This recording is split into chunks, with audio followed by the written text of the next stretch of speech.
Hi, I'm Alexa Curtis, and here's 10 things you probably don't know about me. I'm gonna throw an extra one at you. I'm 23, and no one seems to ever know that. I have serious flying anxiety. Actually, I have serious panic attacks every time I fly. Now, I was on a flight the other day, and there's turbulence, and I have this ritual, and I start to think I'm gonna die. I think it's because I'm half Jewish. This is what my mom told me growing up. This is why I'm so dramatic about my fear of dying. And I write down like 3 names in my phone of the people I would want to say bye to when they find my phone in the ocean one day.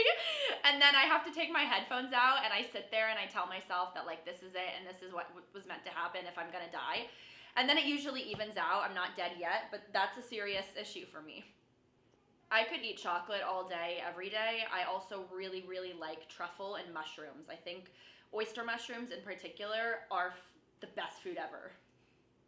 I go anywhere where I can be alone. I get really overwhelmed if I'm around a ton of people for long amounts of time, so I'll literally go into a bathroom or a bedroom or anywhere and just be alone. And I would probably say that I also just like to be home, and that's kind of where I'll just sit down alone again and do stuff that makes me feel good.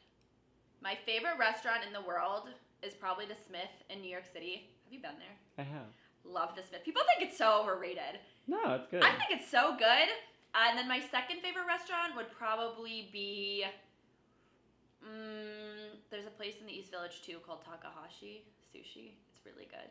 And then I'm going to give one more place in Paris. It's just steak and french fries. It's called La Relais de Entrecôte. I think I probably said that wrong.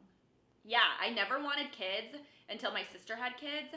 And then I always just thought I didn't think people could do it all. Like I didn't think I could be a successful business person and also have a normal life. And then I realized you actually can do it all. So yeah. My end goal has always been to have a network talk show, kind of like Ellen. So now I might take her space because she's not doing her talk show anymore. Now by the time that this particular talk show might happen, there might not even be TVs. But I will create this show and put it on a TV if it means that I will have the last TV in the world and I will watch myself, because that was my goal since I was 12. Oh, is that a future prediction that there won't be TVs? I think that it's going in that direction. Like, I don't think that people always are going to be watching TV. They're streaming maybe on the TV, but they're not watching Fox or CNN or something. Okay. I don't know. The hardest career decision I've ever made was probably... Let me think. I don't know. That's a hard question for me because I don't really think. I just do things.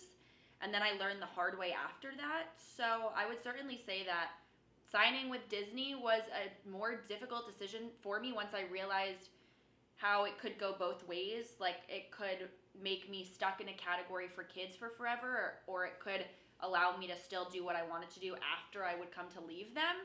So I would say that was more difficult for me to think about because I just didn't want to be in a box of 12-year-olds because I love 12-year-olds, but I'm not 12. So I wanted to do it in a way that it could be relatable, especially the show for all ages. I am obsessed with alternative music and EDM and rap. Big G-Eazy fan. I really like this rapper named Gashi. He's really cool. And I really, really, really like SoundCloud remixes, really just anything. But I really like Phoenix and M83 and Autograph is like really good DJs, so probably them. My favorite show is Law and Order, always SVU, but I also really, really love Sex and the City and Gossip Girl. I rewatch these shows when I get bored. And also The Affair. But the thing is, because I'm rewatching them, my sister asked me, she thinks that this is the craziest thing. I have 3 shows, right? I don't like other shows. I don't like to get to know new shows because I know the shows that I like. But it will take me 2 months to rewatch Gossip Girl, and then I'll rewatch Sex and the City, and then I'll rewatch The Affair. And in those 2 months where I'm watching another show, I forget what was on the other show. So it's basically like I'm always rewatching the shows, but it's always fresh in my mind. I always get really anxious all the time about not being successful and what happens if I wasn't successful. And I guess when I say that, I mean constantly doing things and not knowing how it's going to be, or if you'll get to that level of when I say about the talk show is really intimidating. But I also just try not to think about it too much because then I really just get frustrated with myself. Like, why am I not there? Or I should have the show already, or this should already be happening.